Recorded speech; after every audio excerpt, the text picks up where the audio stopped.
أعوذ بالله من الشيطان الرجيم بسم الله الرحمن الرحيم رب اشرح لي صدري ويسر لي أمري واحلل عقدة من لساني يفقهوا قولي اللهم فقهنا في الدين ربي زدني علما تقبل الله منا آمين يا رب العالمين۔ السلام علیکم ورحمۃ اللہ وبرکاتہ۔ سب کو بہت بہت رمضان کی مبارک گھڑیاں مبارک ہوں۔ اتنی خاص گھڑیاں ہیں اس ماہ کی، اور اس سے بڑی بات یہ کہ اس ماہ میں اللہ تعالیٰ نے ہمیں قرآن پڑھنے کی، سمجھنے کی، اور یقیناً اللہ سے امید ہے اسی مبارک ماہ میں اس پہ عمل کرنے کی بھی توفیق نصیب فرما دیں گے۔ گھڑیاں تو بے شک بہت خوبصورت ہیں، بہت حسین ہیں، اور حسین تب ہو جاتی ہیں جب ہم اللہ کو جاننے کے لیے اس کے کلام اللہ کا سہارا لیتے ہیں۔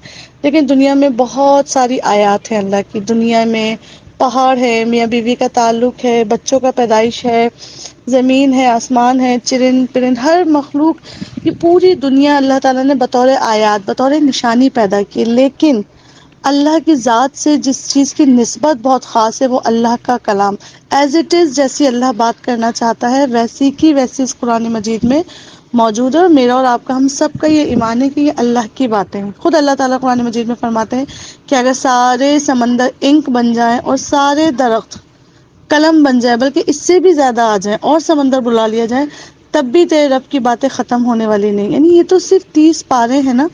علماء اکرام کی محنت دیکھیں، مفسرون کی محنت دیکھیں، ایک زمانے سے انہی موتیوں میں سے، انہی آیات میں سے حکمت کے موتی نکالے چلے جا رہے ہیں، نکالے چلے جا رہے ہیں۔ جب بھی آپ ایک دفعہ قرآن کسی سے پڑھتی ہیں، آپ کو دوسری طرح سے سمجھ آتا ہے، پھر اللہ کے حکم سے کسی اور سے پڑھنے کی توفیق ملتی ہے، پھر اور بہت سے موتی جو ہے نا آپ سمیٹنے لگ جاتی ہیں۔ اللہ کے نبی کریم صلی اللہ علیہ وآلہ وسلم کی ایک حدیث کا مفہوم ملتا ہے کہ عالم کبھی قرآن سے سیر نہیں ہوتا۔ ایسا نہیں ہوتا کہ اس کو لگے کہ بس اب میں نے انف پڑھ لیا، بلکہ جس دن اس کو لگے کہ اس نے انف پڑھ لیا، دیٹ مین اس کا ڈاؤن فال شروع ہو گیا۔ ہر لمحے سیکھنے کا عمل قرآن کے ساتھ جاری رہتا ہے۔ اللہ کے نبی نے فرمایا یہ ایسی کتاب ہے جس کو جتنا پڑھ لیں یہ پرانی نہیں ہوتی، یہ آؤٹ ڈیٹڈ نہیں ہے، یہ قیامت تک کے لیے جو ہدایت لینا چاہے اس کے لیے ذریعہ ہدایت موجود ہے۔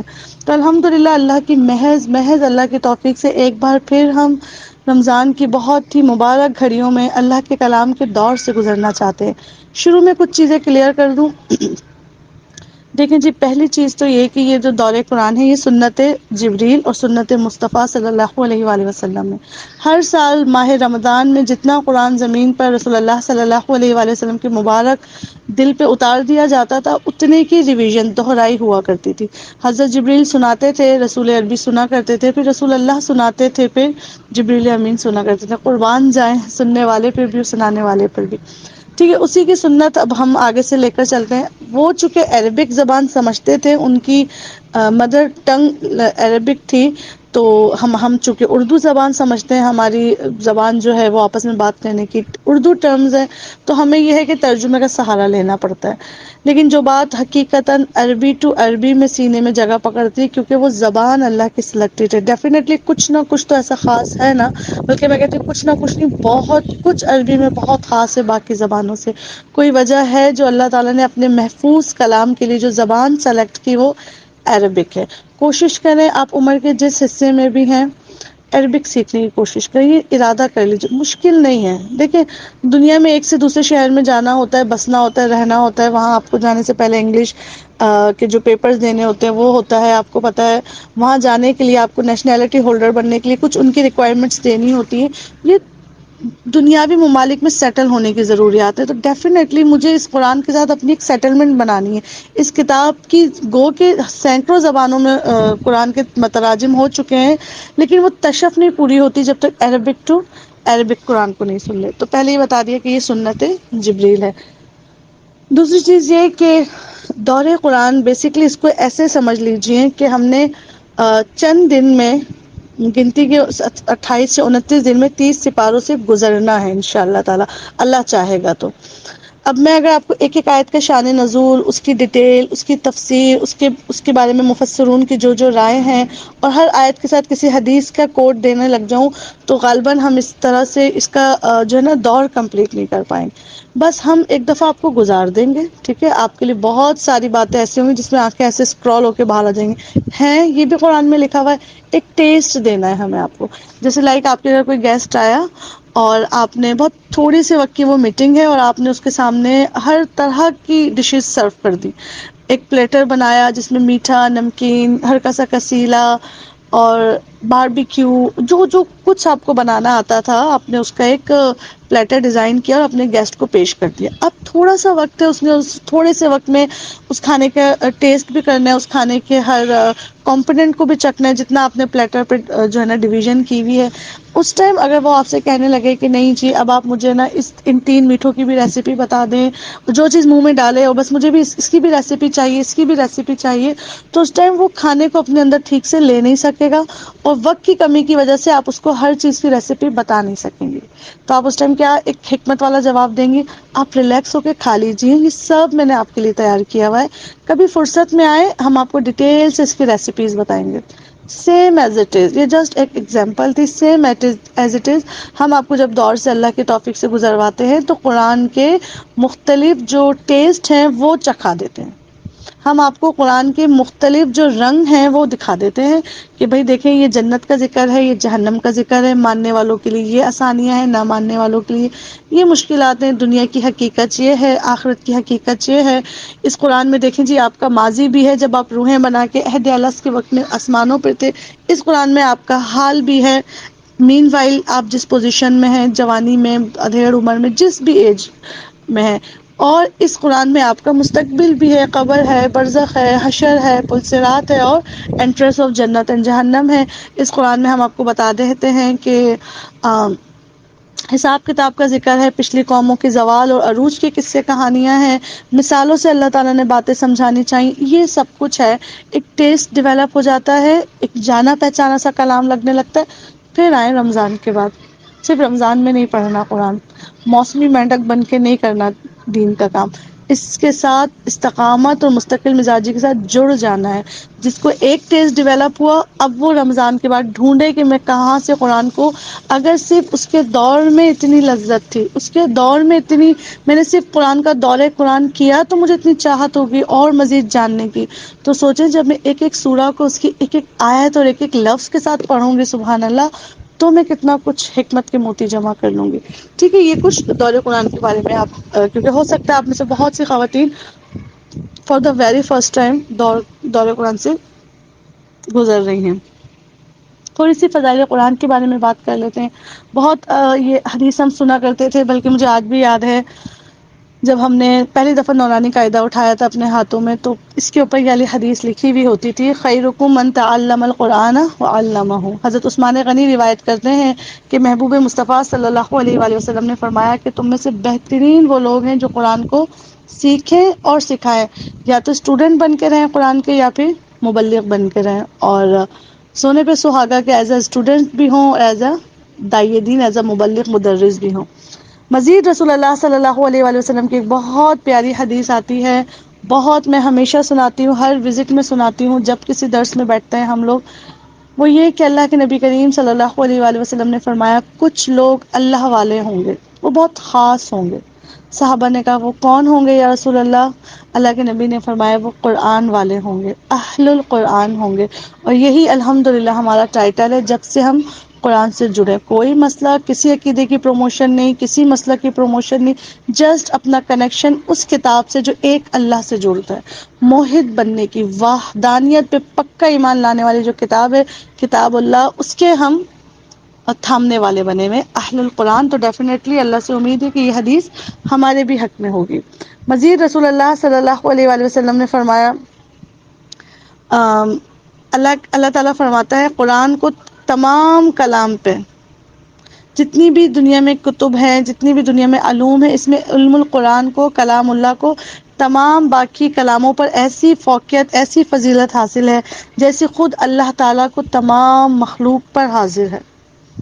نبی کریم صلی اللہ علیہ وآلہ وسلم کی اتنی بے تحاشا احادیث ہیں قرآن مجید کے بارے میں کہ نبی کریم صلی اللہ علیہ وآلہ وسلم صحابہ کو ایک شوق دلایا کرتے تھے. اور ایک دفعہ نبی کریم صلی اللہ علیہ وآلہ وسلم اپنے ایک صحابی ابو ذر غفاری کو نصیحت کر رہے تھے کہ اے ابو ذر، کچھ وصیتیں تھیں، ان میں سے ایک یہ تھا کہ اپنے اوپر تلاوت اور ذکر اللہ کو لازم کر لیں. اس کا ہوگا کیا کہ آسمان پر تیرا تذکرہ ہوگا اور زمین پہ تیرے لیے نور ہوگا. جس ٹائم آپ اور میں اس ٹائم قرآن سن رہے ہیں، میں ریکارڈنگ کر رہی ہوں، آپ سن رہے ہیں، میرے سامنے جو فزیکل اسٹوڈنٹس بیٹھی ہوئی ہوتی ہیں، ہم سب کا یہ یقین ہے کہ اس ٹائم آسمانوں پہ ہمارا تذکرہ کیا جا رہا ہے. فرشتوں کی مجلسیں ہمارے ساتھ بیٹھی ہوئی ہیں، ہمیں فرشتوں نے سرکل کیا ہوا ہے، ہمیں ڈھانپا ہوا ہے. اللہ تعالیٰ آسمانوں سے سکینت نازل کرے. سب کچھ اس ٹائم ہو رہا ہے. عین الیقین نہیں تو کیا، آنکھ سے نہیں دیکھتے تو کیا، رسول اللہ صلی اللہ علیہ وآلہ وسلم کے مبارک حروف پہ ہمارا پکا یقین ہے. الحمدللہ. اچھا، جب آپ رمضان کے ساتھ الحمدللہ جڑ جائیں گے، ایک روٹین میں آپ کو اپنی بھی شیئر کروں کہ جب پڑھنا ہے تو ڈیفینیٹلی کچھ حصہ پڑھانا، جب پڑھانا ہے تو ڈیفینیٹلی کچھ حصہ مجھے پڑھنا بھی ہوتا ہے. پھر اللہ کے کرم سے یہ خاص مہینہ ہے، تراویحوں کا مہینہ ہے، قیام اللیل کی راتیں ہوتی ہیں، صبح میں قرآن، شام میں قرآن. چونکہ ہے ہی قرآن کا مہینہ تو بہاریں ہی اس کی تو قرآن سے ہیں، تو کوشش ہوتی ہے کہ قرآن کا کچھ حصہ، چھوٹی موٹی آیات ضرور حفظ کر لیے جائیں. تو یہ حفظ کا مہینہ بھی بن جاتا ہے. گویا اس کی صبح شام رات ہر وقت ایک اٹیچمنٹ ہوتی ہے خاص قرآن سے. اور پھر اس میں ہوتا کیا تھا، جب میں نے آج سے کچھ عرصے پہلے اس حدیث سے گزری تو مجھے تو ایسا لگا کہ میرے سارے سوالوں کا مجھے جواب مل گیا. ہوتا یہ تھا کہ مجھے ایسا لگتا تھا کہ میں اتنی مصروف ہو گئی ہوں قرآن کے ساتھ، میرے مولا، کہ میں ٹھیک سے تیرے سے دعا بھی نہیں مانگ پا رہی ہوں. ایک یوز ٹو ہو گئے ہیں اتنا زیادہ. رمضان میں تو قرآن پڑھا اور پڑھایا، سنا اور سنایا جاتا ہے، تو صحیح سے اللہ میں اذکار کی اس طرح سے تسبیحات نہیں کر پا رہی ہوں، یا یہ کہہ لیجیے کہ میں اللہ تعالیٰ مانگ نہیں پا رہی ہوں پراپر ایک جو طریقے سے بیٹھا جاتا ہے اور ایک تشف والی دعا مانگی جاتی ہے. تو اللہ کے نبی کریم صلی اللہ علیہ وآلہ وسلم کی ایک حدیث ملتی ہے کہ جس کو قرآن نے اتنا مشغول کر دیا، اتنا اپنے اندر محو کر لیا کہ اس کو مانگنے کا، اس کو دعا مانگنے کا بھی وقت نہ ملا، تو اللہ فرماتا ہے کہ میں اسے سب مانگنے والوں سے زیادہ عطا کرتا ہوں. تو مجھے تو ایسا لگا کہ میرے دل کو ایک تسلی سی مل گئی. اور مجھے یقین ہے جتنا سب مانگ کے لے کر جا رہے ہوں گے، اتنا میں قرآن پہ محنت کر کے ان سے دگنا لے جاؤں گی. پھر بھی تھوڑا حصہ دعا کے لیے ضرور رکھیں چلتے پھرتے، اور مانگے اللہ تعالیٰ سے اللہ مجھے اور اس میں مصروف کر دے. اللہ کے نبی کریم صلی اللہ علیہ وآلہ وسلم کی ایک اور خوبصورت سی حدیث بیان کر دوں. اللہ کے نبی نے فرمایا قابل رشک صرف دو طرح کے افراد ہیں. ہمارے جو ہر ایک پہ ہائے ہائے نکلتی نہیں، دو طرح کے افراد ایسے ہیں جن پہ تمہیں چاہیے کہ تم رشک کرو، ان سے تم ایک تقابل کرو. وہ کون ہے؟ ایک وہ جسے اللہ تعالیٰ نے علم القرآن دیا ہو، قرآن کی دولت دی ہو، اور وہ صبح شام اس کے ساتھ گزارتا ہو. بس اس کا اڑنا بچھونا، اس کی خوشیاں، اس کے غموں کا جو ہے نا، غموں میں اس کا دل بہلانے والا، خوشیوں میں اس کو اللہ کے راستے پہ لگا کے رکھنے والا، اس کا امام، اس کا نور، اس کا قرآن ہو. تو وہ شخص قابل رشک ہے جسے اللہ تعالیٰ نے قرآن جیسی طاقت دی، تحفہ دیا، اور وہ دن رات اسی میں مشغول رہتا ہے. اور دوسرا وہ شخص جس کو اللہ تعالیٰ نے مال دیا، غنی کیا، اور وہ دن رات اللہ کے راستے میں اس کو لوٹاتا ہے، اس مال کو سینچ سینچ کے نہیں رکھتا. اس طرح یہ دو طرح کے آدمی ایسے ہیں جو اللہ کے نبی کی نظر میں کہا ہے کہ اس میں قابل حسرت، قابل رشک ہیں کہ ان سے تقابل کیا جائے، ان تک پہنچنے کی آپ بھی خواہش کریں. تو الحمدللہ مجھے امید ہے کہ یہ چیز آپ کو کلیئر ہو گئی ہوگی کہ کتنی فضیلت والا قرآن ہے، اور ایک آیت قرآن کی سمجھ کے پڑھ لینا سینکڑوں نوافل سے زیادہ افضل ہے. پتہ تو لگے اللہ ہم سے باتیں کیا کر رہا ہے. حضرت علی فرماتے تھے کہ جب میرا دل چاہتا ہے میں اللہ سے باتیں کروں تو میں نماز پڑھتا ہوں، اور جب میرا دل چاہتا ہے میرا رب مجھ سے باتیں کرے تو میں کلام اللہ یعنی قرآن پڑھتا ہوں. تو اللہ ہمیں توفیق دے کہ ہم اس کو آپ کی باتیں سمجھیں، ہم اس کو آپ کی طرف سے آئی ہوئی انسٹرکشن سمجھ کے اس کے مطابق اپنی زندگی کو چلائیں. یہ انسان کی بک ہے. جب انسان اپنی کی بک سے پیچھے ہٹتا ہے تو ڈیفینیٹلی اس کی مشینری میں بگاڑ آتا ہی آتا ہے. اللہ کا نام لے کر شروع کرتے ہیں اب دور قرآن کے بارے میں. بسم اللہ الرحمن الرحیم. اس قرآن کے 30 سپارے ہیں. 114 صورتیں ہیں، اس میں سے کچھ مکی صورتیں ہیں، کچھ مدنی صورتیں۔ مکی صورت کی عموماً لوگ سمجھتے ہیں جو مکے میں نازل ہوئی وہ مکی ہے، جو مدینے میں نازل ہوئی وہ مدنی ہے، لیکن ایسا نہیں ہے بہنوں۔ جو ہجرت سے پہلے نازل ہوئی، چاہے رسول اللہ صلی اللہ علیہ وآلہ وسلم کسی بھی شہر میں موجود تھے، وہ مکی صورت ہے، اور جو ہجرت کے بعد نازل ہوئی، چاہے رسول اللہ صلی اللہ علیہ وآلہ وسلم کسی بھی جگہ موجود تھے، وہ مدنی صورت ہے۔ اس صورت کی جو بگننگ ہے وہ سورہ الفاتحہ سے ہو رہی ہے۔ قرآن کریم کا جسے کہتے ہیں نا انڈیکس، قرآن مجید کا دیباچہ، پتہ لگے کہ پورے قرآن میں ذکر کس چیز کا ہے، اس کی بگننگ ہے سورۃ الفاتحہ۔ یہ قرآن کی وہ سورت ہے جو بیک وقت ایک ساتھ پہلی سے لے کر آخری آیت تک اکٹھی اتاری گئی۔ اس سے پہلے جو صورتیں اتری تھیں ان کا کچھ پورشن اترا تھا، جیسے آپ سورہ علق سنتے ہیں، سورہ مدثر سنتے ہیں، سورہ مزمل سنتے ہیں۔ سورہ فاتحہ وہ واحد سورت تھی جو پہلے سے لے کر آخر تک آئی۔ سورہ فاتحہ کا ورڈ فتح سے بھی نکلا ہے، اس میں آپ دروازہ بھی اس کو کہہ سکتے ہیں اور اس کو وکٹری بھی کہہ سکتے ہیں۔ اگر دروازہ کہا جائے تو لائک یہ قرآن کی طرف ایک گیٹ کھول رہی ہے کہ اس کے بعد پورا 30 پاروں کا سیٹ آپ کے ہاتھ میں موجود ہے، اور اگر وکٹری کہا جائے تو یہ جیت ہے، جو اس سے جڑتا ہے اللہ اس کو خیر کے ساتھ جوڑ دیتے ہیں۔ یہ مصحف کی پہلی سورت ہے جو مکمل ہے۔ نبی کریم صلی اللہ علیہ وآلہ وسلم پہ اس سے پہلے سورتوں کی کچھ آیات نازل ہو چکی تھی۔ اچھا، خاص چیز اس کی یہ ہے کہ سورۃ الفاتحہ کو جب آسمانوں سے بطور وحی نازل کیا گیا تھا رسول اللہ صلی اللہ علیہ وآلہ وسلم کے پاس، تو اس کے لیے ایک منفرد، ایک بالکل نیو انٹرنس آسمان پہ کھولی گئی تھی۔ یہ بس اس سورہ کو ایک پروٹوکول دینے کے لیے ان دروازوں سے اور ابواب سے نیچے نہیں اتارا گیا تھا جس سے عمومی قرآن آیا کرتا تھا۔ ایک نیو انٹرنس کے ساتھ ایک نئے فرشتے کو لے کر جبریل امین زمینوں پر آئے، جس نے رسول اللہ صلی اللہ علیہ وآلہ وسلم پر سلام پیش کیا، اور حضرت جبریل نے بتایا کہ یہ میرے ساتھ آپ کے لیے سورۃ الفاتحہ لے کر نازل ہوئے ہیں۔ سورۃ الفاتحہ اور بھی بہت ساری چیزوں کے اعتبار سے بہت منفرد سورت ہے۔ یہ وہ سورت ہے جس کے بہت سارے نام رکھے گئے ہیں، ٹھیک ہے۔ بہت سارے نام رکھنے کے پیچھے ایک ہسٹوریکل بیک گراؤنڈ ہے، وہ یہ ہے کہ چونکہ عرب زمانے میں یہ کتاب اتر رہی تھی، تو ان کے ریگولر روٹین، ان کے محاورے، ان کی لغت کے اعتبار سے اس قرآن کو اللہ تعالیٰ اتار رہے تھے تاکہ جانا پہچانا سا فیملیئر سا ایٹیٹیوڈ لگے۔ بات یہ تھی کہ عرب والوں کی نیچر تھی کہ جو چیز ان کو بہت زیادہ محبوب ہوتی اس کے مور دین نام رکھ لیتے، ایک سے زیادہ نام رکھتے۔ جیسے کہا جاتا ہے کہ تلوار سے ان کو بہت رغبت تھی، جنگ و جدل ان کی پیشہ تھا، بہادری، شجاعت اور دلیری ان کا خون و گھٹی میں پڑا ہوا تھا، تو تلوار اٹھانا، تلوار چلانا ان کے بچے بچے کو آتا تھا، تو ان کو تلوار سے بڑی چاہت تھی۔ ان کے لغت میں قریب کوئی 10,000 طرح کے نام آتے ہیں تلواروں کے لیے، مختلف قسم کی۔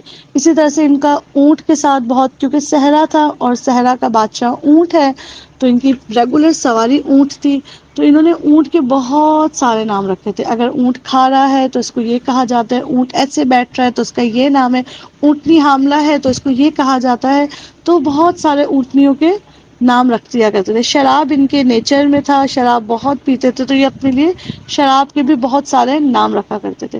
پھر جب اللہ تعالیٰ نے ان کو نعمت اسلام دی تو اسلام میں تو کنورٹ ہو گئے، لیکن وہ نیچر جو پہلے دوسری مادہ چیزوں کے نام رکھا کرتے تھے، اب انہوں نے اپنا وہ شوق قرآن مجید پہ پورا کیا، اور کیا یہ کہ اس کی صورتوں کو مختلف نام دے دیے۔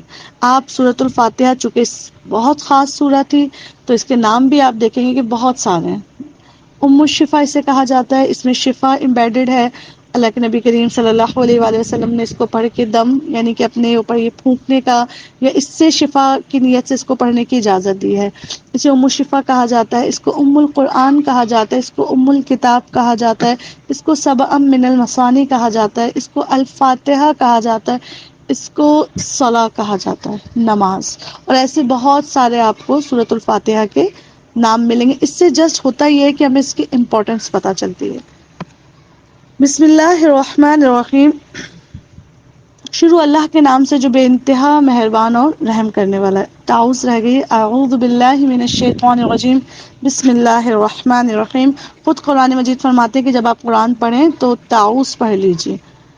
الحمد للہ رب العالمین، کل تعریف، کل شکر اس کے ایک معنی بمعنی تعریف بھی آتے ہیں اور بمعنی شکر بھی آتے ہیں۔ تمام تعریف، ہر چیز کی تعریف زیب دیتی ہے اللہ کو، اس لیے کہ وہ تمام جہانوں کا مالک ہے، زمین آسمان کا مالک نہیں، دنیا آخرت کا مالک نہیں، تمام جہانوں کا۔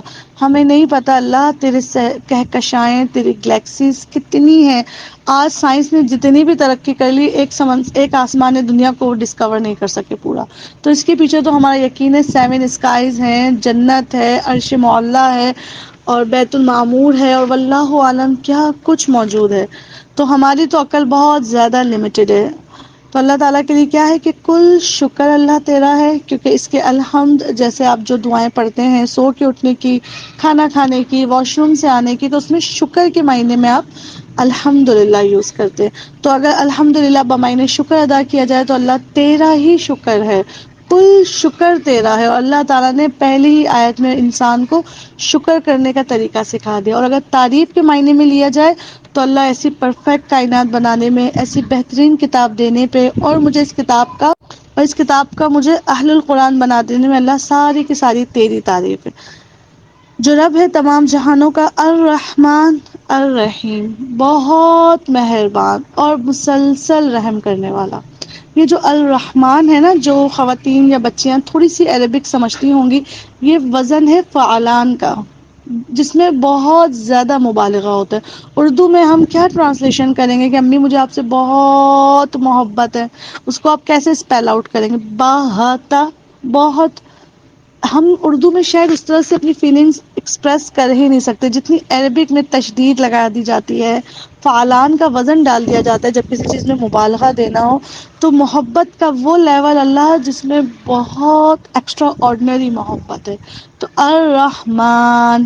اور اللہ کو یہ جو الرحمن والی محبت ہے، کل انسان سے محبت ہے، تمام اپنے ہر بندے سے اللہ کو بہت محبت ہے، خواہ وہ اس کا مشرک ہی کیوں نہ بن کے بیٹھا ہوا، لیکن چونکہ پیدا اللہ نے کیا، اللہ کی مخلوق میں سے ہے، تو ایک یہ ایفیلیشن جو ہے نا، یہ ہے قابل محبت۔ یہی وجہ ہے کہ میں آپ کو ایک حدیث سناؤں اس کے اوپر، کہ جب انسان کے گناہ دیکھ کر روز صبح اور شام یہ زمین اللہ کے حضور پیش ہو کے انسان کی شکایتیں کرتی ہے اور کہتی ہے اللہ تعالیٰ جسٹ آپ مجھے ایک پرمیشن دیں اور میں ان سب کو جو میرے سینے پہ چل رہے ہیں میں ان کو اپنے اندر اتار لوں، اور اللہ تعالیٰ اس کو کہتے ہیں امہل، رک جاؤ، ٹھہر جاؤ تم۔ سمندر اللہ تعالیٰ سے ریکویسٹ کرتے ہیں کہ میری آپ جتنی میری لہریں ہیں ان کو آزاد چھوڑیں تو میں ان کو غرق کر دوں جو تیرے نافرمان ہے، اللہ ان کو بھی ٹھہرا دیتا ہے۔ اسی طرح سے آسمان اللہ سے ریکویسٹ کرتا ہے، اسی طرح سے زمین، اسی طرح سے پہاڑ، اللہ تعالیٰ تمام یہ بڑی بڑی آیات کو ٹھہرا کے کہتے ہیں رکو۔ اللہ پوچھتے ہیں تمہارے بندے ہیں، اگر یہ میرے بندے ہیں تو میں آج بھی اس امید میں ہوں کبھی تو میری طرف پلٹیں گے، کبھی تو توبہ کا دروازہ کھٹکائیں گے۔ تو یہ اللہ کا صفت رحمانی ہے، اتنے ڈھیر ڈھیر گناہ دیکھ کر بھی ہاتھ کے ہاتھ پکڑ نہیں رہا۔ لیکن یہ محبت صرف دنیا کے لیے، یہ جوشیلی محبت، الرحمن کی محبت، یہ کلمے کی محتاج نہیں ہے۔ ہاں جو الرحیم کی محبت ہے، تسلسل کی محبت، جس محبت میں اسٹیبلٹی ہے، دوام ہے، وہ صرف مومنین کے لیے ہے۔ اللہ نے ایک درجے رحمت زمین پر اتاری ہے، ایک درجہ۔ تو ماں اپنے بچوں کو نیند میں بھی دودھ پلانا نہیں بھولتی ہے، گھوڑی جو ہے وہ پیدائش کے بعد اپنے بچے پہ غلطی سے بھی پاؤں نہیں رکھتی ہے، بھوکا شیر کتنا ہی بھوکا اپنے بچے نہیں کھاتا ہے۔ یہ ایک درجے کی محبت ہے، 99 درجات آف محبت، آف رحمت۔ اللہ کے نبی فرماتے ہیں 99 درجات رحمت کے اللہ تعالیٰ نے روز محشر اپنے بندے، اپنے مومنین کے لیے سنبھال کے رکھیں۔ اس ٹائم امیجن کریں کیا ہی رحمت ہوگی میرے محبوب کی۔ مالکی یوم الدین، اور کیا ہے یہ؟ اللہ اپنا تعارف فرما رہے ہیں کہ یوم الدین، بدلے کے دن کا وہ مالک بھی ہے، صرف رحمان اور رحیم نہیں ہے، وہ عدل کرنے والا بھی ہے، وہ المنتقم بھی ہے، وہ الرقیب بھی ہے، وہ سریع الحساب بھی ہے۔ یاد رکھو، گناہ کر کے بھولو نہیں، اگر دنیا میں نہیں پکڑتا تو کہاں پکڑے گا آخرت میں۔ نیکی کر کے ڈرو نہیں کہ اوپر پہنچی یا نہیں پہنچی، کیونکہ دنیا میں ریوارڈ نہیں ملا۔ ایک زمانہ اور ہے، ایک جہاں اور ہے، جہاں تمہاری نیکی کا پورا اجر تمہیں دے دیا جائے گا، اور جہاں تمہاری بدی کا پورا اجر تمہیں دے دیا جائے گا۔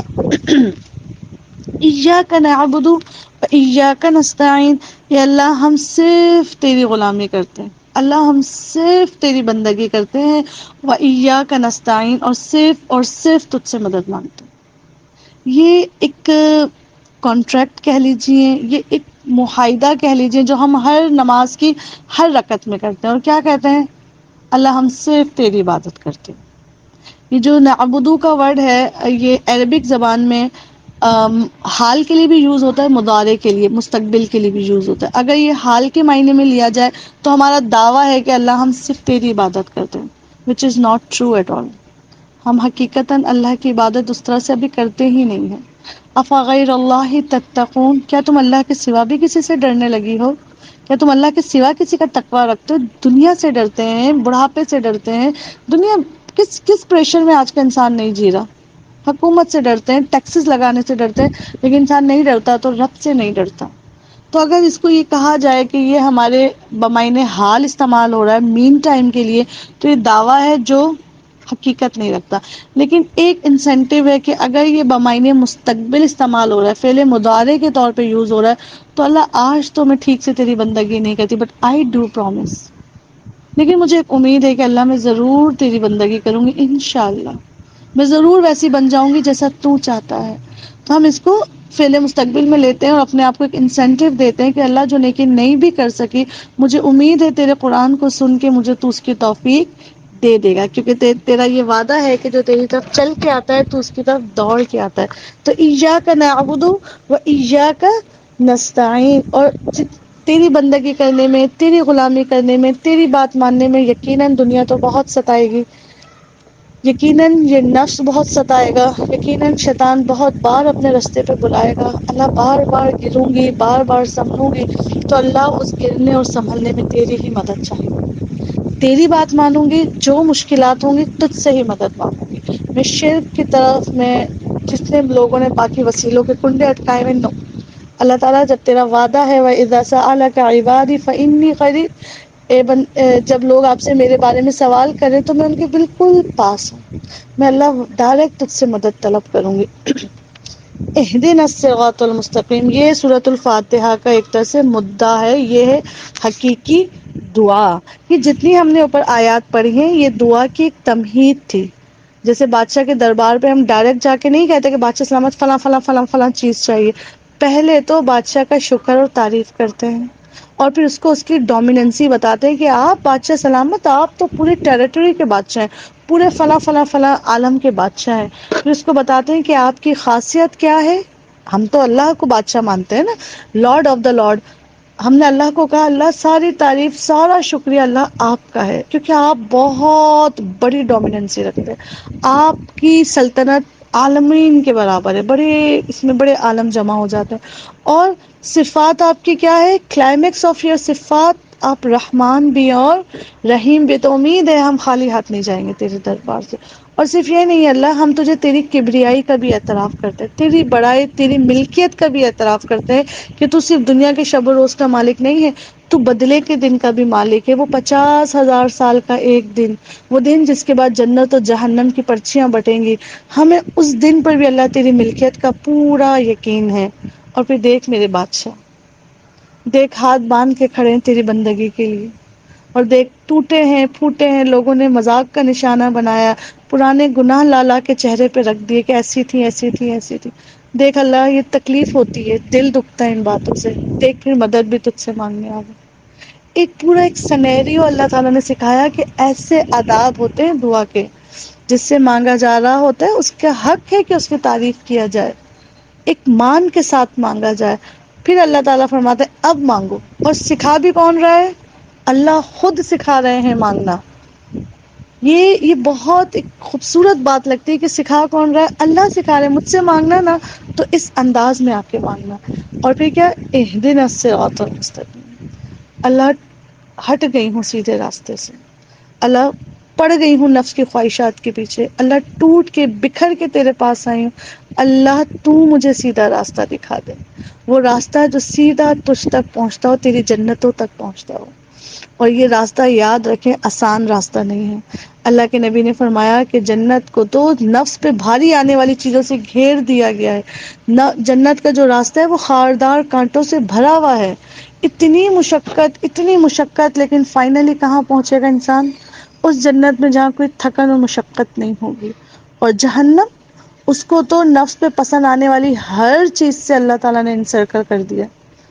بس جو نفس کہتا ہے جیسے چاہو جیے، جو کھاؤ، جو پیو اور سناؤ، جو دنیا کے اس ٹائم سلوگنز ہیں، جیسی بے مقصد جانوروں جیسی زندگی گزارو، پہنچو گے جہنم. تو اللہ تعالیٰ مشکل ہے، تجھ سے مدد مانگتے ہو، چلانا کس راستے پہ؟ سیدھے راستے پہ، جس پہ کوئی ٹیڑھ باقی نہ بچے. اب مزید اللہ ہی اس کی ایکسپلینیشن سکھا رہے ہیں ہمیں. صراط الذین انعمت علیہم، راستہ کن کا دکھا دے میرے مولا ہم کو؟ انعام یافتہ لوگوں کا، وہ جن پر تو نے اپنی رضا کا انعام اتارا، وہ جن پر تو نے اپنی رضا کا تاج لگا دیا. راد رضی اللہ تعالی عنہ، عین علیہ السلام، راحہ رحمت اللہ، یہ جن کو ایسے ایسے ٹائٹل زمین پہ تو نے عطا کر دیے نا اللہ، ان انعام یافتہ کا راستہ دکھا دے. اور انعام یافتہ کے بارے میں خود قرآن کی ایک آیت دوسری آیت کو سپورٹ کرتی ہے کہ کون ہے انعام یافتہ؟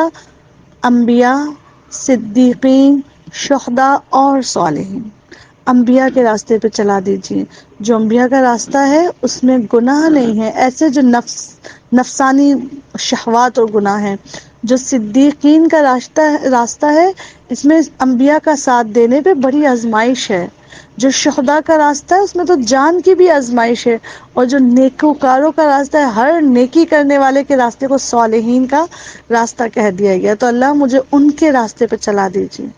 اور یاد رکھیں جب ہم مانگتے نماز کی حالت میں ہے یہ دعا، اور ایک بار نہیں مانگتے، ہر رکعت میں مانگتے ہیں، تو سوچیں کہ پھر راستہ کن کا اڈاپٹ کرتے ہیں. جہاں نماز طے کی نہیں کہ پھر چل پڑے یہود و نصارہ کے کلچر کے پیچھے، پھر چل پڑے مشرکین کے کلچر کے پیچھے، پھر چل پڑے بھیڑ چال کے پیچھے. تو کس کو دھوکہ دے رہا ہے انسان؟ حالت قیام میں اللہ کو آواز لگا کے اللہ اکبر کی تکبیر اور ثنا پڑھنے کے بعد اللہ سے جو مانگتا ہے، مسلح بند کرتے اس کے اوپر تڑپ نہیں رکھتا، غافل دل سے دعا مانگتا ہے. انعمت علیہم، ان کا راستہ دکھا، غیر المغضوب علیہم ولا الضالین، اللہ ان کا راستہ مت دکھانا، اس راستے پہ مت چلانا میرے مولا جن پر تو نے اپنی پھٹکار نازل کی، جن پر تیرا غضب، غصہ، غیظ نازل ہوا. اس کے بارے میں علماء فرماتے ہیں یہود کی طرف اشارہ ہے، کیونکہ ہم سے پہلے وہ اللہ کی لاڈلی قوم تھی. فضلتکم علی العالمین، تمام جہان والوں پر مانیٹرنگ کا بیج اللہ تعالیٰ نے بنی اسرائیل کو، جو آج جیوز یا کہہ لیجیے یہود ہیں، لیکن انہوں نے اللہ کے ہر لاٹ کا، ہر چاہت کا غلط فائدہ اٹھایا. انہوں نے کہا ہم شریعت پہ نہیں چل سکتے، ہم توریت کو اپنے مزاج کا کر لیتے ہیں. انبیاء کو قتل کیا، حسد کی بنا پہ رسول اللہ کا انکار کیا، کسی نبی کو جھٹلایا، کسی کو تو قتل ہی کر ڈالا، اور اپنی مفت کی امانیوں اور گمان میں رہ گئے. تو اللہ نے کہا وہ میرے غضب بالائے غضب کے مستحق ہو گئے. تو اللہ یہود کا راستہ نہ دکھا. اس یہود کے جو عالم اور راہب تھے، ان کے پاس علم بہت تھا، بہت علم تھا، حاملین توریت تھے، تورات کے پڑھنے والے تھے، لیکن عمل سے خالی تھے. تو وہ علم جو عمل کی میرا عمل پہ نہیں آیا جاتا، وہ تو بجائے ثواب کی وہ تو باعث عذاب بن جاتا ہے انسان کے لیے. تو یہ بھی ایسے ڈرائی علم کے عالم بن بیٹھے تھے، اور اللہ نے جتنی نعمتیں دی انہیں اپنا حق سمجھ کے کیش کرنے لگے. یہاں تک کہ ان کی اتنی ضرورت ہوئی کہ ایک دن میں 35 50 انبیاء کو انہوں نے قتل تک کر ڈالا. تو اللہ تعالیٰ ان مغضوب پہ ہمیں شامل نہ فرما، ان کے طریقے پہ ہمیں مت ڈال. بات دراصل یہ ہے، اور کس کے طریقے پہ مت ڈال، اور کس کے راستے پہ ہمیں مت ڈال؟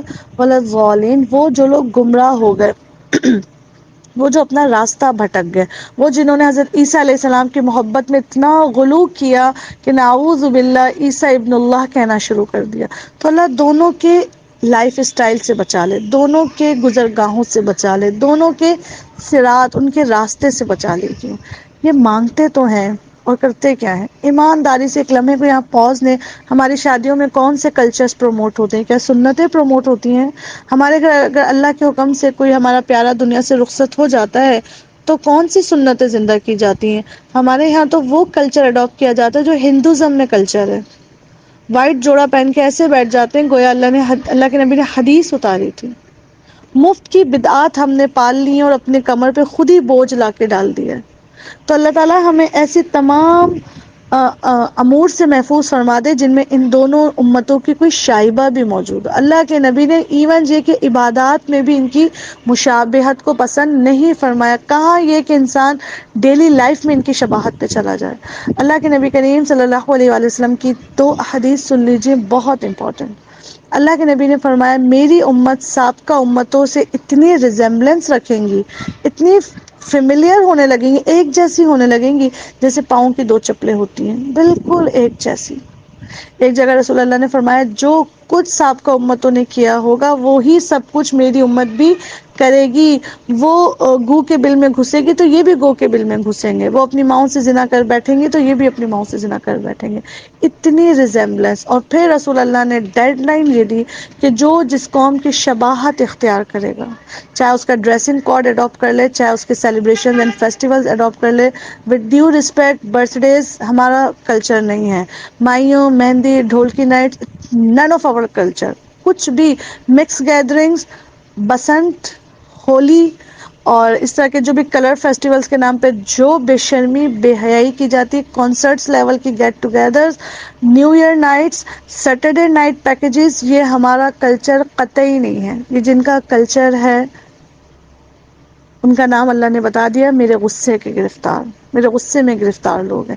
اگر ان کی راہ پہ چلیں گے تو قیامت کے دن رسول اللہ نے فرما دیا کہ جو جس قوم کی شبیہ اختیار کرے گا، اس جیسا دکھے گا، چاہے کلمہ پڑھتا ہو، نام عبداللہ رکھا ہو، لیکن اس کے لائف اسٹائل میں جھانکو تو کوئی یہ برائیڈل شاور، تو بیبی شاور، تو پتہ نہیں کون کون سے شاور انہوں نے یہود اور نصارہ کے اڈاپٹ کر لیے، تو قیامت کے دن ان کا حشر بھی انہی لوگوں میں سے کیا جائے گا۔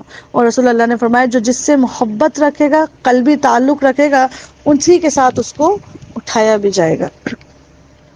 تو یہ تھی سورۃ الفاتحہ۔ اس کے بارے میں آتا ہے کہ کوئی ایسی رکعت نہیں ہے قرآن نماز کی جس میں اس کو ڈراپ کیا جائے تو اللہ کے نبی نے فرمایا وہ نماز ناقص ہو جاتی ہے، یعنی نامقبول ہے، مکمل ہی نہیں ہے رکعت جب تک اس کی تلاوت نہ کر لیں۔ مزید اس کے بارے میں یہ آتا ہے کہ اس کی آیات کو اللہ تعالیٰ نے اپنے اور اپنے بندے کے درمیان میں ڈیوائڈ کر لیا ہے۔